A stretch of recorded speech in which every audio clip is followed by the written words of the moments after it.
महाशिवरात्रीनिमित्त पुण्याच्या भीमाशंकर मंदिराला विद्युत रोषणाई करण्यात आली आहे। विकास आराखड्याअंतर्गत सुरू असलेल्या कामांमुळे मंदिर खरं तर भाविकांसाठी बंद आहे। अधिकाऱ्यांच्या या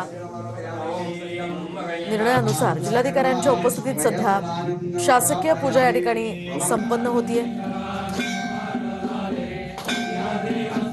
देशभरामध्ये शंकराच्या मंदिरामध्ये मोठी गर्दी पाहायला मिळते।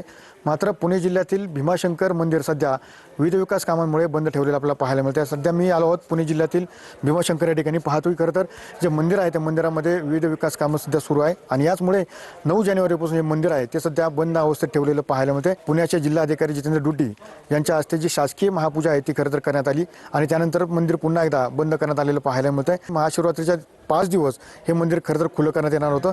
मात्र भाविकांच्या सुरक्षेसाठी हा जो निर्णय आहे तो खरं तर मागे घेण्यात आलेला आपल्याला पाहायला मिळत होता। मात्र जी नित्याची पूजा आहे ती या ठिकाणी सुद्धा दररोज होताना या ठिकाणी पाहायला मिळत आहे।